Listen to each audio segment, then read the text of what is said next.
I came on today, one, because I believe in what this panel is doing, but more importantly, I need to appeal to this panel to help us save your lives, my life, and everybody's life.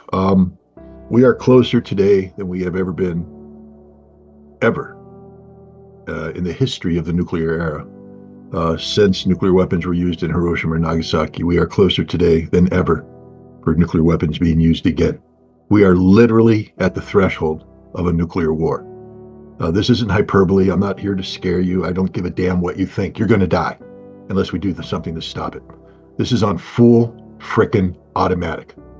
Russia has lowered its threshold for the use of nuclear weapons, including conditions it knows that NATO and the United States have already met. If Russia assiduously adhered to its nuclear doctrine, they would be able to use nuclear weapons today against NATO. They have opted not to, but we have already passed that threshold. At the same time, we have a Rear Admiral Buchanan in the United States Strategic Command who speaks glibly about the America ready to have a nuclear exchange with the Russians. Do you know what that means, a nuclear exchange? It means a nuclear war. We're ready to have one. Russia has lowered its nuclear threshold, and America is ready to engage in a nuclear exchange with Russia as we speak, right here, any moment. Right now, the United States and Europe are trying to figure out what to do after Russia responded to their foolish decision to allow Ukraine to use ATACMS missiles and Storm Shadows missiles to strike Russia. Russia has responded with a unique missile system, an intermediate range system, which we know very little about. But what we do know, or what we can speculate based upon past practice and what's going on, is this missile is special purpose built to take out targets of concern in NATO deployed in Europe. I believe this missile was developed on the orders of President Putin sometime this last summer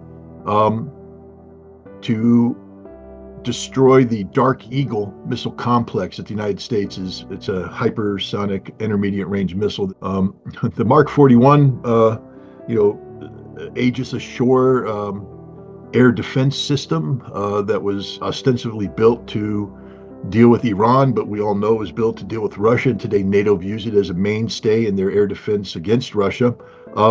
This system is designed to take that out. It's designed to take out command and control facilities, logistic facilities, from top to bottom, left to right, all of Europe, using non-nuclear payloads.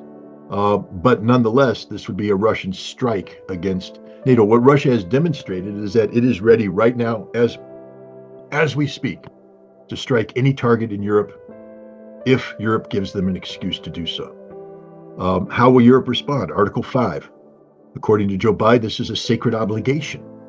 Many NATO nations have been leaning forward, waiting for an opportunity for Article 5 because they believed Russia was bluffing, but Russia isn't bluffing. Russia just proved it's not bluffing.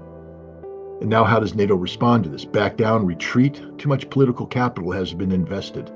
And there are still people in the White House, in the State Department, in NATO, who believe that Putin is bluffing. This was just an experimental system after all. It's not as though Russia really means to use this. Russia's not bluffing.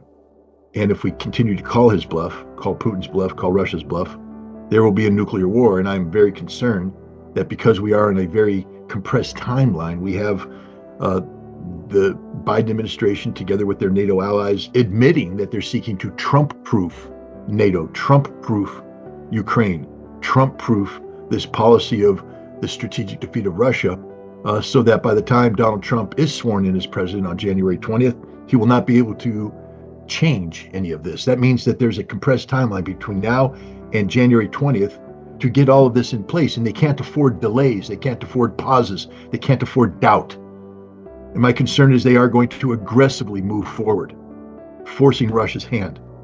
And then we're going to have Admiral Buchanan's little nuclear exchange. But there's no such thing as a little nuclear exchange. There's no such thing as limited nuclear war. Once the nuclear weapons start flying, read Andy Jacobson's book, Nuclear War Scenario. It quickly spins out of control. 72 minutes after the first nuclear device explodes, we are all dead. That's where we're at. Now, what are we going to do about it? I mean, we can have conferences, etc. I think we only have one chance at stopping this nuclear war. And that is to get the president-elect to become actively engaged in calling out the Biden administration and speaking to the American people. Regardless of where you stand on the election that took place on November 5th, there was a winner. And that winner is Donald Trump. And Donald Trump has articulated a policy that seeks to end the conflict in Ukraine and prevent a nuclear war in Russia. If you don't believe me, refer to the article published on The Hill magazine, authored by RFK Jr. and Don Trump Jr., two people who are on the inside of the Trump team. They wouldn't have published this article without the permission and concurrence of Donald Trump. We know this is Trump's position. The American people endorsed this position when they gave him the mandate to govern. And yet now the Biden administration is operating in a way that directly contravenes this, seeks to disrupt this, seeks to make it impossible, and in doing so pushes us to the brink of a nuclear Armageddon. How can we get him involved? How we can make our voices heard? The old-fashioned way. Shout it out from the top of our voices in Washington, D.C. And what I'm asking is that everybody join me in Washington, D.C. on December 7th. I've reached out to Jose Vega. I've reached out to others. Jose has reached out. We're beginning to put together a team that's going to make this possible. December 7th, 2 weeks, we can save the world, save our life, save your life by making our voices heard. If we make it to that, there's no guarantee. There's no guarantee that we're going to make it to December 7th. And I'm not being facetious. One stupid error and it's all over. The war begins and we all die. But just in case we do make it past Thanksgiving, in case we do enjoy that turkey dinner, we can gather in Washington, D.C. at the Lincoln Memorial and then march to Congress and then march to the White House and make our voices heard. That we are going to say no to nuclear war. And that's a hashtag that I want everybody to start trending. Hashtag say no to nuclear war. Get on social media and make this happen. This is it. I don't know what else you're going to do, because you're going to die if you don't do this. If we don't find a way to make our voices heard, to let the Biden administration know that this is not acceptable. This is not how we do business. This is not what we, the people, want. That they will continue to pursue these policies to the detriment of everybody. And that's really all I wanted to say is keep an eye on this space as we develop this mission. This is the mission of a lifetime. This is the battle of our lives. If we lose this, we all die, literally. We all will die. We are so close to nuclear conflict, it's not funny. When you have a senior officer in Strategic Command saying openly that we are ready to engage in a nuclear exchange with Russia, do you understand what he is saying? Do you understand that a nuclear exchange means hundreds of millions of dead people? 100 million dead Americans, minimum.